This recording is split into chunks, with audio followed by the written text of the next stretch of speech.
Boa tarde, guerreiros e guerreiras tricolores. Tudo bem com vocês? Meu nome é Gabriel, você está aqui no meu canal, no canal do Tricolor João Vinhas. Vamos para o nosso pré-jogo de Fluminense e... Quem vai jogar hoje com o Fluminense? Nem sei quem mais é. Não é Rivadavia não, é Fluminense quem hoje? Fluminense vai jogar com quem? Independiente, quem vai jogar? Fluminense e Rivadavia, isso mesmo. Fluminense, Independiente e Rivadavia. Vamos para nosso pré-jogo. Ver aqui. Deixa eu ver aqui, cadê? Deixa eu ver. Manute, cadê? Pegar aqui. Pegar aqui, cadê? Aqui. Deixa eu ver aqui, pegar uma 13. Aqui. Cadê? Aqui. Pegar aqui as informações do jogo de hoje aqui. Tudo do GE que eu vou tirar. Como uniformes tricolores e a Libertadores ligam a história de Fluminense e Rivadavia. Rivadavia é um time argentino, tá? O clube argentino vestiu as três cores durante 7 anos de sua história, mas carrega a memória até os dias atuais. Equipes se enfrentam hoje pela Libertadores. A distância entre Rio de Janeiro e Mendoza, na Argentina, é de 2.747 quilômetros, aproximadamente, de avião. Fluminense e Rivadavia, adversários de hoje, nunca se enfrentaram na história, ou seja, é o primeiro jogo de Fluminense e Rivadavia. Então, os olhos mais desatentos podem achar que não é desligação entre os clubes. Mero engano. Há, no entanto, uma visual e de vestimenta. Brasileiros e argentinos estão conectados para as faixas tricolores em seus uniformes. Origens diferentes, mas simbolismo parecido. O tricolor do Fluminense é conhecido e tradicional. Já o do Independiente Rivadavia nos faz voltar no tempo para entender. Em 1913, a equipe ainda se chamava Clube Atlético Belgrano, mas enfrentava problemas com a antiga Liga Argentina e era proibida de participar das competições. Para evitar sanções, decidiram mudar o nome do clube e abandonar a cor celeste. Virou o Clube Atlético Independiente, mas enfrentou uma saga para chegar no uniforme tricolor. Os dois encomendaram camisas vermelha e branca, mas elas nunca chegaram. Depois fizeram um segundo pedido nas cores verde e branca, mas também não as receberam. Na terceira tentativa, de dirigentes viajaram até Buenos Aires e escolheram as camisas tricolores. Uma versão que liga a escolha à Itália, já que um dos sócios era italiano, mas penso que foi algo casual. Christian Munique, historiador do Independiente Rivadavia. Aqui, a camisa do Rivadavia aqui. Você vê como é bem parecida com a camisa tricolor aí. O uniforme tricolor foi utilizado durante 7 anos, até ser descontinuado em 1919. O motivo é que o Clube Atlético Independiente se fundiu com o Clube Esportivo Rivadavia e adotou o nome que conhecemos atualmente, Clube Esportivo Independiente Rivadavia. A figura central dessa fusão foi o empresário Bautista Gargantini, que também era vice-chefe do governo argentino nos anos 20 e ordenou a troca. A partir daquele momento, o azul passaria a ser a cor principal da instituição. Até essa troca não deixa clara a sua origem. Alguns voltaram a comparar com a Itália por causa da camisa azul, mas não compra essa teoria porque a seleção não tinha muita relevância nos anos de 1910. Então, há outras versões que falam simplesmente do gosto de Gargantini, que escolheu a cor por gosto pessoal ou de alguém de seu núcleo, completa Christian. Aqui, mais uma foto aqui do Rivadavia, aqui. Apesar da troca e do azul oceano ter virado a cor principal, o uniforme tricolor não caiu no esquecimento entre os dirigentes e torcedores do Independiente Rivadavia. Tanto que há como ver linhas especiais do outros uniformes que reforçam essa memória. Como no centenário do clube, que uma edição especial foi produzida. Aqui, Rivadavia com a cor tricolor atualmente, aqui. A história do uniforme tricolor do Fluminense. Já o Fluminense oficializou uma das mudanças mais importantes de sua história, futebolística e visualmente, em 1905. O clube deixou para trás as cores cinza e branco no uniforme para vestir uma combinação verde, branco e grená, inédita e incomum no Brasil. Ali surgiu uma nova identidade, o tricolor, e outra exclusividade registrada na lei nacional. Ou seja, a patente tricolor é de propriedade do Fluminense. Mas a gente não entra na justiça para impedir que outros clubes utilizem esse termo. Tá? A gente não entra na briga. Cuidado em 1902, como tá aqui, ó. Aqui, minha tatuagem de 1902.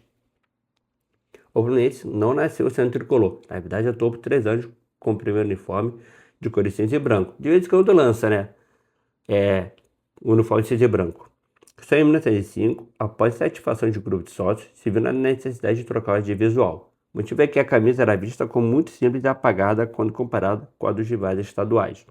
O fato de a consciência desbotar com facilidade também incomodava. Então, em uma assembleia extraordinária, foi feita para eleger a nova cor do Fluminense. Nesse ponto também precisava fugir de outro problema, a dificuldade de se encontrar a cor cinzenta, que atrasava a reposição dos uniformes e deixava o processo mais caro. Foram colocadas algumas opções sobre a mesa, uma linha cinza e grená, versada pelos sócios por 10 a 6, muito pelos motivos alegados, e outro azul escuro e claro, recusado por 14 votos a 2. Quando a opção tricolor foi apresentada, foi aprovada por unanimidade. Aqui. Preciso nem mostrar, né? Fluminense de tricolor, né? Aqui. Vestir tricolor não era comum no Brasil, por isso a ideia veio da Inglaterra. Numa viagem a Londres, o então presidente Oscar Cox e o sócio Mário Rocha viram um modelo com a combinação de cores exposto numa loja de material esportivo. Não há registro que justifique a escolha, então a teoria mais aceita passa pelo bom gosto da dupla. Há registro da loja onde o modelo apresentado na Assembleia foi comprado na Stokes CL Sport, localizado em Cornhill, em Londres. Infelizmente o local não está mais aberto. Na volta ao Brasil, a apresentação ao sócio trouxe escudo do Fluminense não sendo aplicado na sua totalidade, mas sem apenas do contorno e o monograma sendo bordado, uma espécie de terceiro escudo. Então, daqui foi a ligação do Rivadavia com o Fluminense. Eles têm ligação através do uniforme, em que o Rivadavia usava tricolor lá no início da sua história. Deixa eu ver, cadê?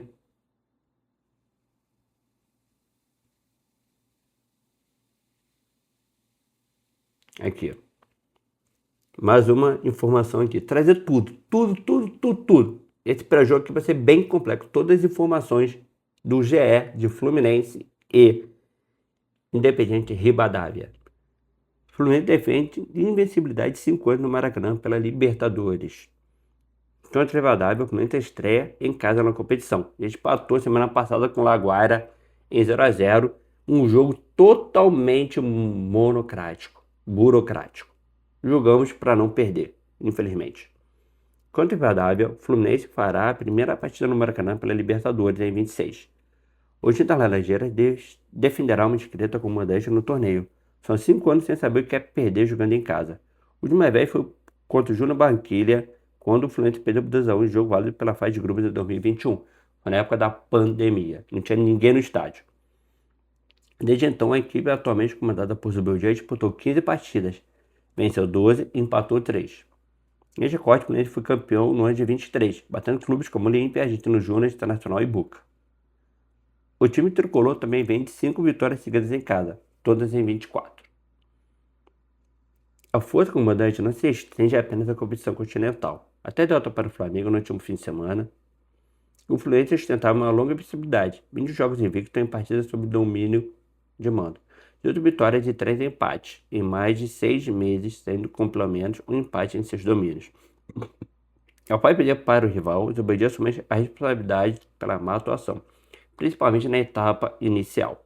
Estamos falando de 2 times fortes. Se nós colocamos a régua alta, é porque estão fazendo boas partidas. Hoje, fizemos o primeiro tempo ruim. Por mérito ao rival, responsabilidade minha também, assumo e aceito. Eu creio que a equipe ainda assim fez o primeiro tempo abaixo. Perder faz parte do trajeto da temporada. Não queremos perder, mas a equipe competiu até o último tempo.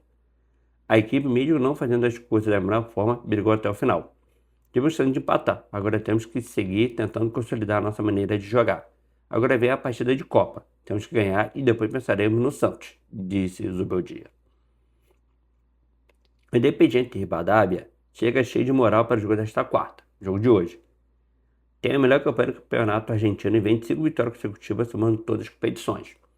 Vem bem, mas é um time que subiu esse ano da segunda divisão. Então, vamos com calma, né, Rivadavia? Vamos com calma. Vocês estão numa fase boa, 5 vitórias seguidas, a gente vem de 3 jogos sem vitória, mas nossa camisa é pesada, hein? Nossa camisa é pesada.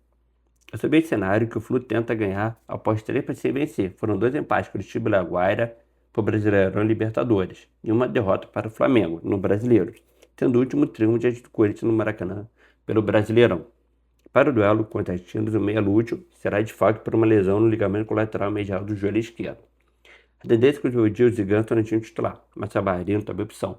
Se o Zubeldia fizer essa pachorra, de botar o Ganso, é para lascar os cornes, é para arrancar a cueca pela cabeça, entendeu? Puxar a cueca e tirar pela cabeça, porque não dá para botar o Ganso não. A bola rola nesta quarta às 9h30, no Maracanã, jogado pela segunda rodada da fase de grupos. O Neto é o segundo colocado do grupo C, com um ponto conquistado, e o empate com Laguaira em Caracas. Aqui. Mais informações do jogo de hoje. Aqui. Zubeldia testa alternativas para a vaga de Lúcio. A China de fato conta de lesão no joelho esquerdo e fica fora da estreia no Maracanã. Ou seja, o Lúcio vai ficar fora por até um mês. Mas isso é com o meu filé, né? Isso é com o meu filé. O filé vai botar o Lúcio em condições com 20 dias. Eu afirmo aqui, o filé vai botar o Lúcio em condições em 15 dias. 15 dias. Podem me cobrar. Com 15 dias, o filé vai botar o Lúcio em condições. O Fluminense será o desafio de encontrar o substituto de Lúcio contra o Rivadavia. Nesta quarta, às 19 horas, não, é 21h30, né? Não é 19 horas, não. O Fluminense e Rivadavia é que horas? 9h30. Esse horário aqui tá errado. É 21h30, em dólar pela segunda rodada da fase de grupos. O BG testou 2 formações nos treinos que teve de preparação para o jogo. Uma com Ganso e Savarino. E outra com Savarino e Serna. Ou seja, se Ganso jogar, Savarino vai para a ponta. Se Savarino jogar de meia, quem entra na ponta é o Serna. O que é catastrófico. Ganso ou Savarino, não sei, é para lascar os cornes, né? Para puxar a cueca pela cabeça, né? Se estressar, mas bora, né? Já tem quase 25 mil ingressos vendidos, bora para cima. Lúcio será desfalque por cerca de um mês, e eu afirmo aqui, o filé vai botar o Lúcio em condições com 15 dias, por sofrer lesão ligamentar no joelho esquerdo. Com esse Savarino pode assumir a função no meio junto aos 2 pontos e seguir aberto como camisa 10 centralizado. Ou seja, o Beldia já falou que gosta de Savarino aberto pela ponta, e o Savarino já falou que gosta de jogar de 10. Ou seja, tem alguma coisa errada aí, tem um desvio aí de conduta. Ainda uma dúvida no comando de ataque entre JK e Castilho. Deveria ter por modelo de trabalho só com a escalação durante a pré-eleição. Ele trabalhou 2 possibilidades nesta semana. Outras possíveis mudanças estão entre os laterais. Desde que Guga e Arana começam o jogo no lugar de Samuel Xavier e René. Glória a Deus! Glória a Deus! Esse avezamento nos laterais vem sendo feito constantemente pelo técnico. Ou seja, a escalação é Fábio, então o que negar, Fábio, o melhor goleiro do Brasil atualmente. Guga, apesar de ser um merda, tá jogando melhor que o Samuel. James de frente pra fuder os cornos. E Guilherme Arana, que não sei porque o René é titular, né? Martinelli, Hércules e Savarino, entendeu? Ou Martinelli, Hércules e Ganso. Canóbio, John Kennedy ou Castilho. Se o Ganso jogar, Savarino vai para a ponta esquerda, Canóbio na direita e JK ou Castilho no comando de ataque.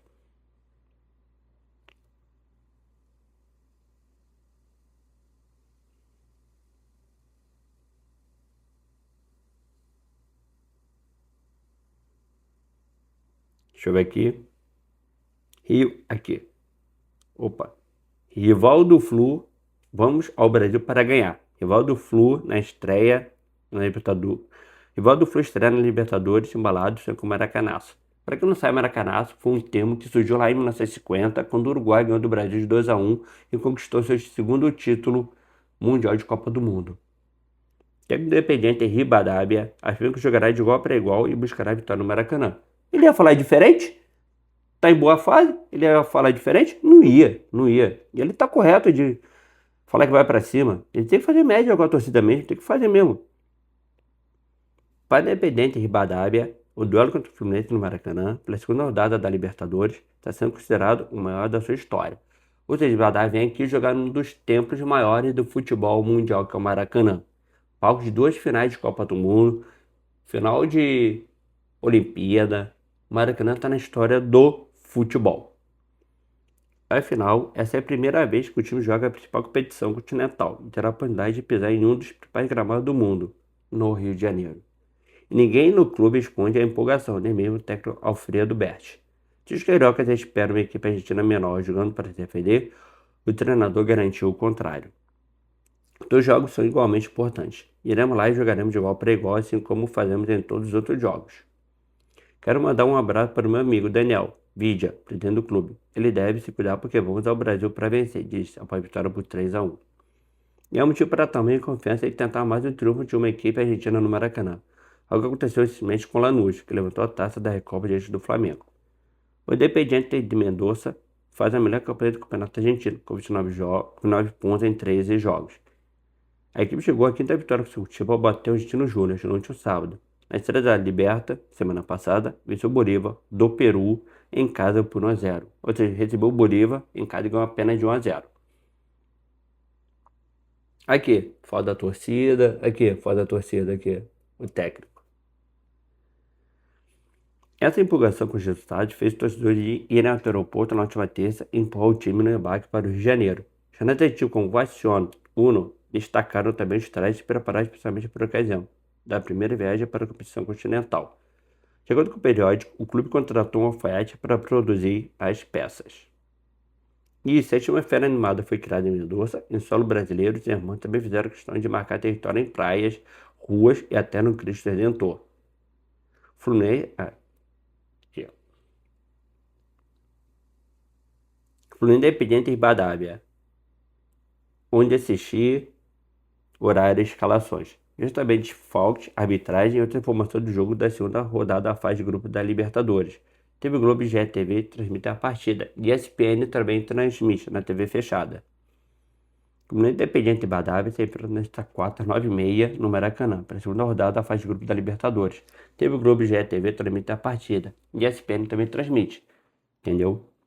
O Fluminense estreou com empate sem gols diante do La Guaira, na Venezuela, na última semana, mas se apoia no fator casa para conquistar os 3 primeiros pontos na Libertadores. O Júnior fez de invencibilidade 5 anos jogando em casa. A gente só perdeu o último jogo de 2021 na pandemia para o Júnior Barranquilla.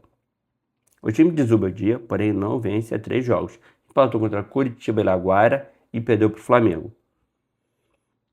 O Independiente de Mendoza foi quem levou a melhor na estreia da Libertadores. Já bateu o Bolívar do Peru por 1-0 na Argentina e chega embalado com 5 vitórias seguidas. Ou seja, o Rivadavia venceu por pouco o Bolívar, que time, quando vem da altitude, sofre com jogos. Não sofre, ele tem uma vantagem fisiológica, ele tem mais hemoglobina, tem mais células que transportam oxigênio para as células, então ele sofre pouco também para o nível do mar. Apesar de jogar com menos postes, comandado de Alfredo Berti, fizeram valer o fator casa, pressionaram um dos clubes mais experientes nesta edição da competição continental e conquistaram os 3 pontos. Com isso, o Rivadavia assumiu a liderança e buscou outra vitória para se isolar na ponta. O Fluminense e Independiente Rivadavia estão no grupo C, que também conta com Bolívar e La Guaira. Prováveis escalações. Fluminense. O time carioca tem uma baixa importante.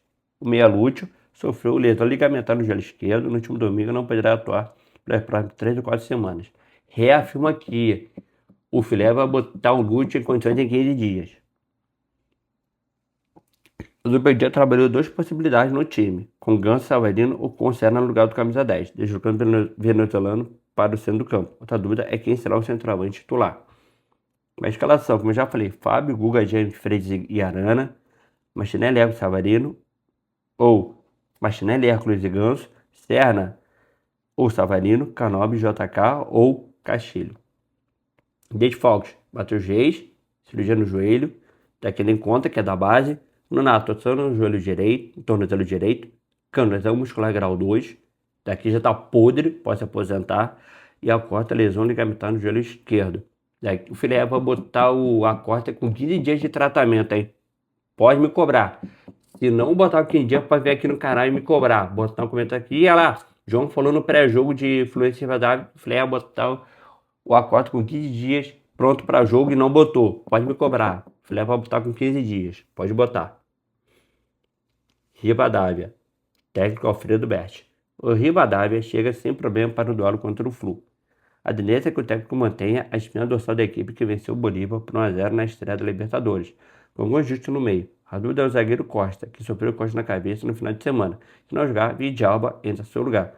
Provável escalação: Bolcato, Bonifácio, Costa ou Vidalba, Studer e Gomes, Fernandes, Bottari e Florentin, Sartori, Arce e Vidia. Arbitragem: árbitro John Ospina, VAR Franklin Congo. Vamos ver aqui, entrar aqui no Flusão.info para ver se tem alguma estatística do Fluminense com esse árbitro aqui. Deixa eu ver. Flusão.info. Deixa eu ver, Flusão.info. Deixa eu ver aqui se tem alguma estatística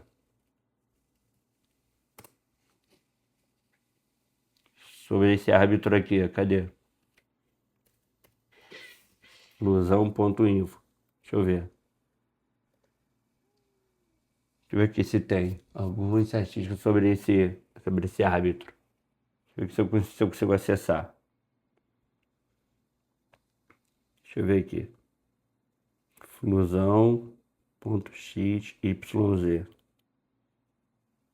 Ah, abriu aqui. Deixa eu ver. Jonas Pena, deixa eu ver. Árbitro. Cadê? Jonas Pena, deixa eu ver aqui se tem. Deixa eu ver aqui se tem. J, cadê? Deixa eu ver aqui se tem. Jonas Pena. Deixa eu ver. Não sei se abriu algum jogo do Fluminense. Tem não. Esse árbitro nunca apitou o jogo do Fluminense. Deixa eu ver aqui. Árbitro John Ospina. Daqui, deixa eu ver. Tá com o quê? O quê? Tá aqui, deixa eu ver. Aqui, tem uma. De acordo com o Transfer Market, é um árbitro de 33 anos. Ele é colombiano. Ele é um árbitro muito rigoroso, entendeu? E ele tem mais de 180 partidas oficiais e uma média de quase 6 cartões amarelos por jogo. Entendeu? Deixa eu ver aqui. Deixa eu ver se tem mais alguma coisa aqui sobre o John Ospina. Deixa eu até continuar. Deixa eu ver. Deixa eu ver. Aqui. Pela Colômbia, ele apitou 7 jogos. Distribuiu 43 cartões amarelos e 3 vermelhos. Caraca, meu irmão. Não, em 7 competições ele distribuiu 47 cartões e deu 4 vermelhos. Caraca, deixa eu ver aqui, cadê a calculadora? Deixa eu ver aqui. Calculadora, deixa eu ver aqui a média dele aqui. 47 dividido por 7 no campeonato colombiano. Dá média de 6,7 cartões por jogo. Ele dá a média de. Deixa eu ver. Deixa eu ver. 4 cartões dividido pela quantidade de partidas, dá com cartão vermelho por jogo. Dá a média de meio cartão vermelho por jogo. Então, pode ser que ele é um árbitro bem rigoroso. Esse Jonas Pina aí. Bem rigoroso, hein? Bem rigoroso. Vamos ver ele. Nunca apitou um jogo do Fluminense. Vai ser a primeira vez que ele apita. Vamos ver o que vai dar. Vamos ver. Vamos ver aqui o que vai dar. Aqui.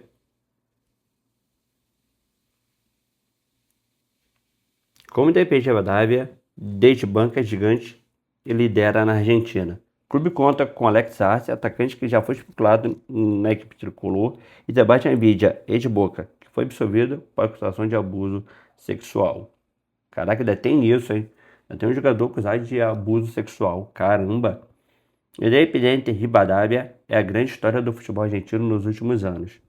Adversário do Flu, na partida desta quarta, o clube de Mendoza está na primeira participação na competição e vem de título recente.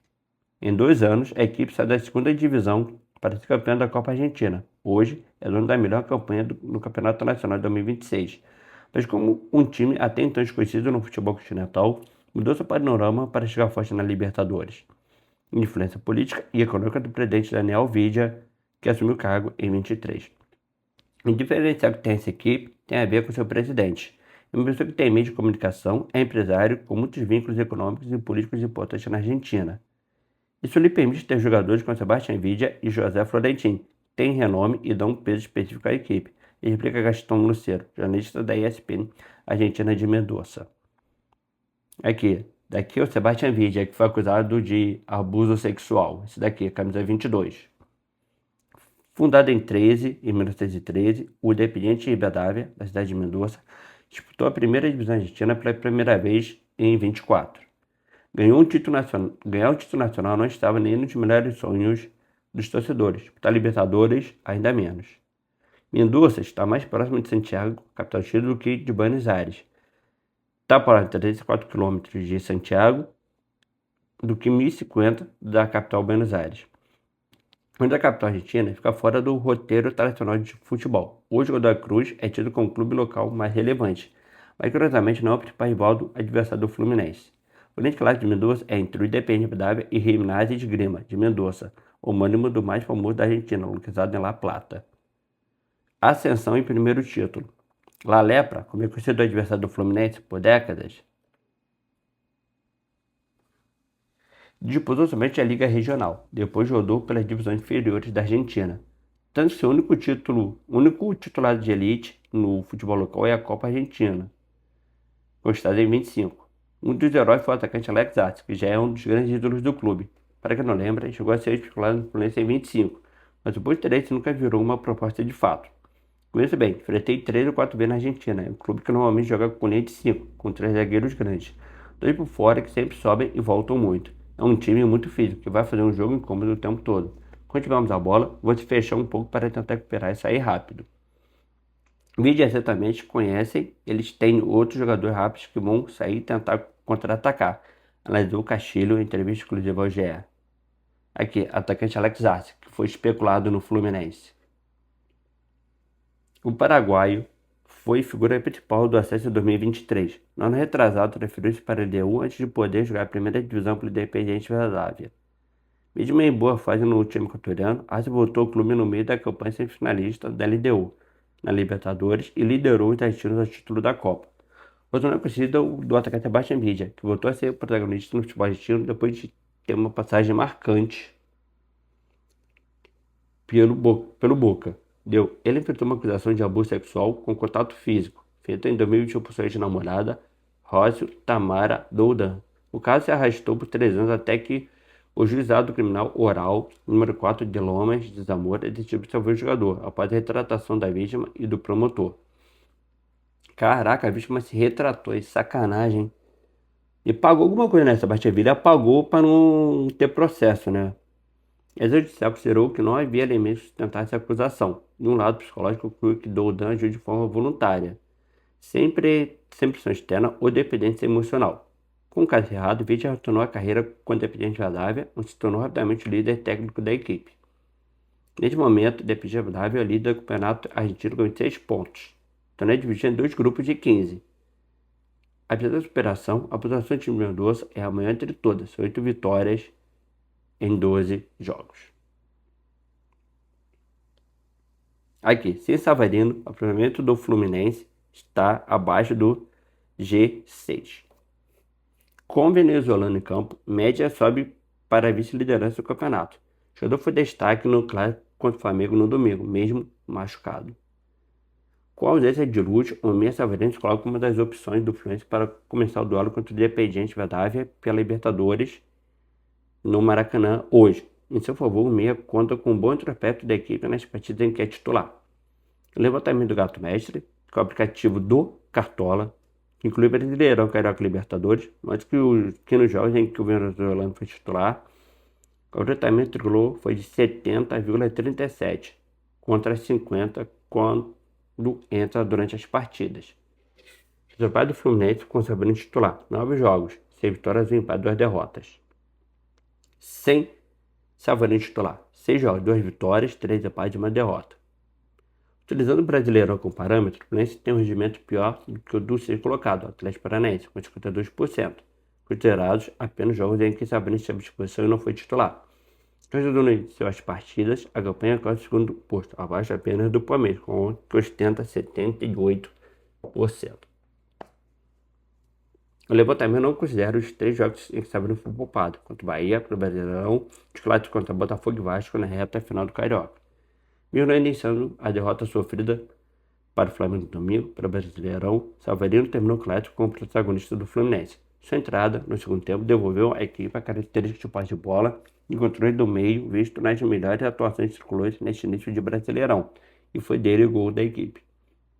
Ao fim do jogo contra o Flamengo, o técnico do Dias foi a entrada do meia somente no segundo tempo com uma decisão tática. Lúcio se machucou nos primeiros minutos e o treinador optou pela substituição por Ganso, outro postulante à vaga na quarta. Hoje, Sabrina só foi acionado em metro com tempo no lugar de Martinelli, ou seja, aos 75 minutos do segundo tempo. Botou o Savarino de 10 e recuou o Ganso. Das várias posições onde o Savarino joga, a que eu mais gosto é pelos lados, mais do que centralizado, palavra de Subedia. Centralizado ele pode fazer tranquilamente, porque é um jogador que joga bem. Contra o Curitiba ele entrou por dentro e não o vi tão cômodo. Depois foi para o lado direito. Quando me perguntam por que o Ganso começou, porque o Ganso é um meia natural, com suas características, teve uma partida boa, até quando jogou mais recuado. Savarino entrou para juntar os 2 jogadores no meio, ele e Ganso. Eu acho que essa mudança mudou um pouco o funcionamento, pois pressionamos até o final, como o Zubeldia em entrevista coletiva após o clássico. Aqui, Castilho analisa primeiro o meio de Fluminense e se emociona ao falar do pai, meu ídolo na vida. Atacante conquista espaço aos poucos no elenco e disputa a primeira Libertadores aos 28 anos. Queira o centroavante Castilho passa longe de ter um roteiro padrão no futebol. O caminho para se tornar a contratação mais cara da história do Fluminense, 13 milhões de dólares, teve início amador e milagre para chegar à elite do futebol argentino. Aos 28 anos, o atacante tem a primeira chance de jogar uma Libertadores, estreia no Maracanã pelo torneio nesta quarta, em duelo contra o Independiente Vadávia, válido para a segunda rodada da fase de grupos. Quando entrar no gramado do Maracanã, Castilho terá na mente o foco de seguir o crescimento metódico que tem na carreira, sob as bênçãos daqueles que o trouxeram até aqui, principalmente o pai Miguel, que eu não tenho chance de vê-lo no profissional. E eu tenho ele, pai, sempre presente. Em todos os jogos levo foto dele, do meus avós e do meu tio também, que não estão mais aqui. Sempre são meu guia, minha motivação. Penso neles em tudo que lutaram para conseguir as coisas. Na realidade, ele não gostava de futebol. Nunca foi de futebol, acompanhando nem torcer por nenhum time, contou ele em entrevista exclusiva ao GE. É meu ídolo na vida, me ensinou todas as coisas, mas é uma boa pessoa sobretudo. Foi meu guia no que é a vida e ser uma boa pessoa. Chegou a me ver jogar até os 8 anos, mas não era profissional. Nascido na pequena cidade de Venado Tuerto, em Santa Fé, Castilho começou no futebol em um clube amador chamado Sportivo Rivadavia, que não tem relação alguma com o adversário desta quarta na Libertadores. O início no amadorismo é uma das explicações para que o atacante tenha chegado ao futebol profissional apenas aos 22 anos, e por isso ainda viva as primeiras experiências. E o caminho para a elite contou com a ajuda da família de um ex-jogador do Internacional. Aos 8 anos jogava no Sportivo Rivadavia e fazia um teste no River Plate. Foi um milagre de Deus. Você que me ajudou, que foi o pai de Inácio Coco. Sempre agradeço a ele. Chego para fazer um teste no River com 18 anos, algo raro. Acabei ficando e aí arrancou minha carreira. Essa foi a grande mudança que tive. Tratei de aproveitar ao máximo essa oportunidade que a vida me deu. Além do impacto do começo amador, a transição para o profissional foi ainda afetada pela pandemia, que parou todo o futebol quando o Castilho estava estourando a idade na base do River Plate. A primeira chance profissional aconteceu apenas em 22, onde tirou na segunda divisão pelo Deportivo Madryn. Dali para frente, a carreira deslanchou. disputou elite no ginásio de esgrima, expansão da Lanús, onde foi destaque campeão continental. Hoje vive os primeiros meses no futebol brasileiro sob a responsabilidade de ser a contratação mais cara do Flu, é o que leva como orgulho do que representa em sua trajetória, ou seja, uma contratação de 13 milhões de dólares. A adaptação tem sido fácil, com elenco e cuidadosa para diferenças de estilo de jogo. Não me preocupo com isso, de ficar pensando sobre. Sei que é uma responsabilidade e um orgulho. Significa que vinha fazendo as coisas bem e por isso contrataram. Depois a mostrar em campo por que pagar esse valor por mim, destacou. É difícil o tempo todo, passo curto. Entender esse jogo como se joga. Na Argentina, quando se chega no quarto final, já vê o cruzamento. Aqui não se busca, aqui não. Se busca o passe curto para chegar com mais clareza. O Nave tem que ter paciência nesse sentido e encontrar o momento certo para fazer a diagonal ou aproveitar o cruzamento. O atacante pode ter a primeira chance como titular na Libertadores, esperando escrever uma história grandiosa pelo clube e sonhando com mais um título de Natal para colocar no currículo. Aqui foram as nossas informações nesse pré-jogo de hoje. 36 minutos, quase uma live. Valeu, se inscreva no canal, deixa o like, compartilha esse vídeo, hein? Até a próxima, tchau. Vem Fluminense, ontem, hoje e sempre. Até a próxima. Valeu!